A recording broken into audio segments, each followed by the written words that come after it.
What you are about to experience is out of this world. Politics, history, and of course, a lot of entertainment. It's time to rock it with the Docket.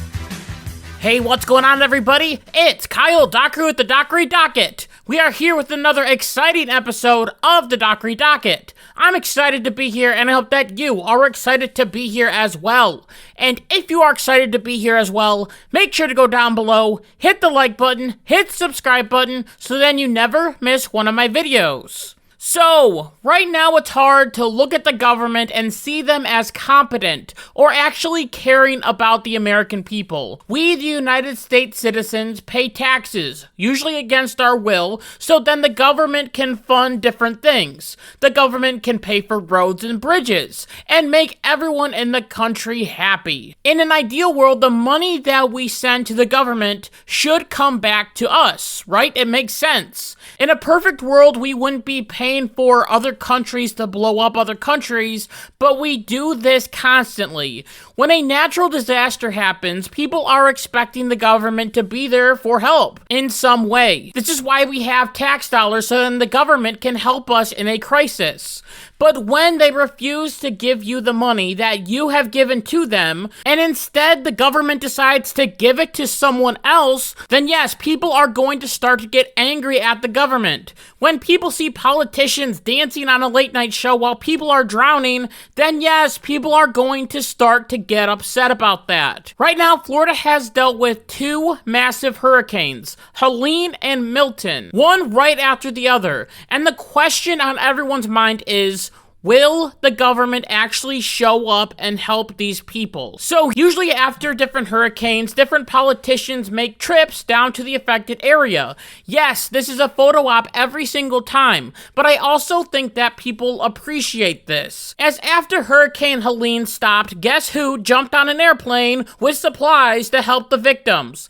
Donald Trump, of course. As Trump decided to go to Georgia with a bunch of supplies for the people, he brought oil and water and tools to help the people rebuild. Now, once again, this is a photo op, but we know that Trump has done this all the time. He went to East Palestine, Ohio when the train derailed. He went to every single hurricane disaster zone that he could when he was president. And he was always there with supplies and to help the people out.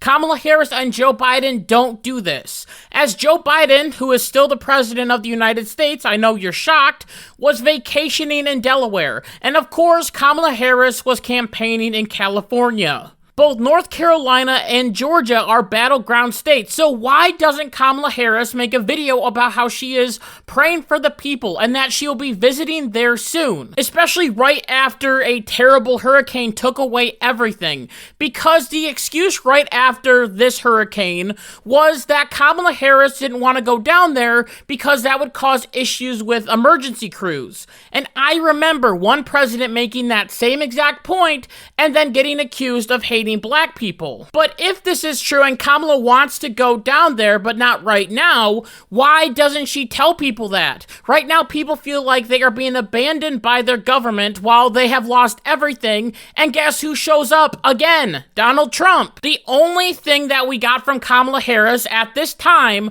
was this photo, which of course was causing a lot of controversy because this is the time period that we live in. This picture was posted with the caption, "I was just briefed by FEMA administrator on the latest development about the ongoing impacts of Hurricane Helene. We also discussed our administration's continued actions to support emergency response and recovery." She continued by saying, "I also spoke with North Carolina Governor Roy Cooper about the ongoing rescue and recovery efforts in North Carolina." She added, "Our administration will continue to stay in constant contact with state and local officials to ensure communities have the support and resources that they need."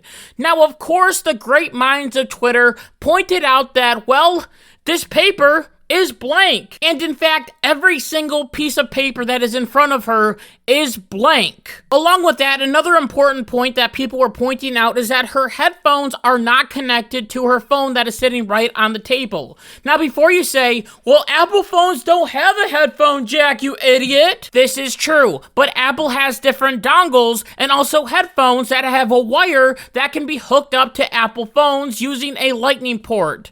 Now, more than likely, Harris has two phones, and maybe the headphones are plugged into the other phone. I don't know. It all just looked fake, and it looked like Trump had the upper hand on Harris. So Harris eventually did go down to Augusta, Georgia. It just took her a little bit longer to get down there. And while she was in Georgia, she announced what the United States government was going to pay these people to help them rebuild their communities. Take a look at this. And the federal relief and assistance that we have been providing has included FEMA providing $750 for folks who need immediate needs being met. Wait. $750? That's it? In this economy, thanks to Joe Biden and Kamala Harris, you probably couldn't buy a cart of groceries with that much money. This seems like a big slap in the face to all the people that have suffered through this catastrophic event. Now, of course, there's a possibility that this was just the first payment and the government will come out with more payments to the people. However, FEMA, the government agency that is supposed to manage different emergencies, is running out of money. As the Secretary of Homeland Security, Alejandro Mayorkas, claimed in a statement, "We are meeting the immediate needs with the money that we have. We are expecting another hurricane hitting, and FEMA does not have the funds to make it through the season." Now, let me remind you that this was stated before Hurricane Milton came and hit Florida and other states. And I believe that this was the first hurricane of the season that actually made land. So it's not like FEMA was spending the money on different hurricanes that were hitting different states. So where did all the FEMA money go? Now, this may be controversial, but the government decided to use most of the money on the illegal immigrants that are coming into this country.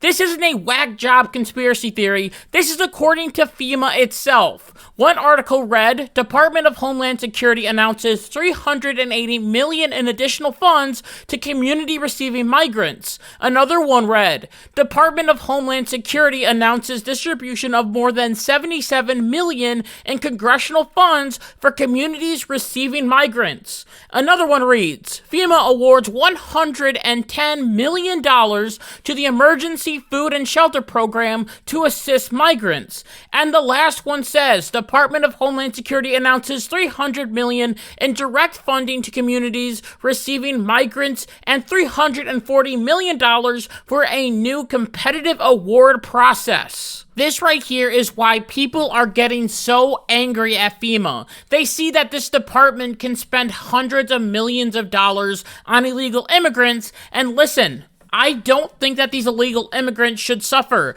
They don't deserve to get $0 in funds, but the slap in the face is when they get millions of dollars and the American citizens get nothing or very little. I believe that this is happening because FEMA has taken a different approach on who gets different funds. As FEMA has started to focus on equity and leading the community in climate resilience. So who should really get this money from FEMA? Groups that are being victimized because of their race and gender. Now, I don't want you again to think that I'm just making this up. Here's a video of a FEMA meeting where they are talking about this. Take a look at this. There are a couple of things that are intersecting in my mind here. One of them is the culture of emergency management as an organization, as an industry in the United States specifically, not abroad. The shift that we're seeing right now is a shift in emergency management from utilitarian principles where everything is designed for the greatest good for the greatest amount of people to disaster equity. But we have to do more, right? And so this topic is intersecting, I think, with a number of other topics where we have to look at policies and understand to what extent they have disadvantaged communities that had less assets, communities that had pre-existing vulnerabilities in accessing disaster-related recovery supports. Do you know who is really disadvantaged right now? People that are underwater, people that have lost their homes and livelihoods. The line, FEMA relief is no longer about getting the greatest good for the greatest people. It's about disaster equity should make everyone feel angry. Who cares if a person is black, white, yellow, gay, or polyamorous queer? All people affected by hurricanes Helene and Milton deserve to get the money that they need, that they paid for in taxes. But instead, someone could miss out on their money because they are the wrong skin color or because they are straight. They are more advantaged than a gay person. Both of these people's houses are gone right now. They are on the same level. These people are just so annoying. Here's another thing that gets under my skin when it comes to our government and spending money. Alejandro Mayorkas, along with Joe Biden and Kamala Harris, are begging Congress to come back into session so then they can approve a couple of $1 trillion to go to FEMA. So then we can help these people in the South. But then Kamala Harris posts this tweet. The people of Lebanon are facing an increasing dire humanitarian situation. I am concerned about the security and well-being of citizens suffering in Lebanon and will continue working to help meet the needs of all citizens there. To that end, the United States will provide nearly $157 million in additional assistance to the people of Lebanon for essential needs such as food, shelter, water, protection, and sanitation to help those who have been displaced by the recent conflict. This additional support brings total U.S. assistance to Lebanon over the last year to over $385 million.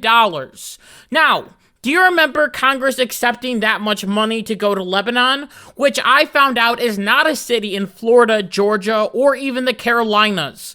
And how do we, the American people, prevent FEMA from getting all this money from Congress and then spending it on another country, or giving it to Lebanon, or different immigrants? Now, this tweet was a huge, huge slap in the face. We can give Lebanon, Ukraine, Israel, and illegal immigrants thousands to millions of dollars, but we can't get anything for us. I want Ukraine, Israel, and Lebanon to be successful, but I don't want us to be ignored. We are paying the government so then they can give our money to another country around the world.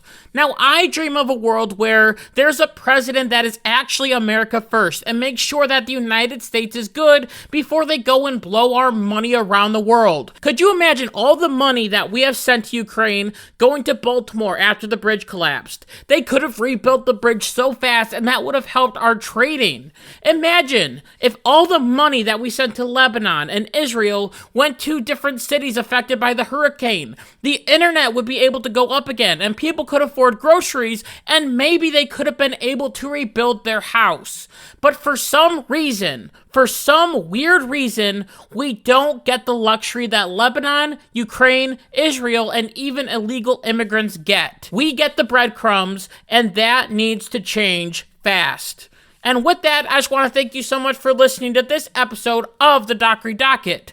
And until next time, like my mom always says, be good, be kind, be loving, goodbye.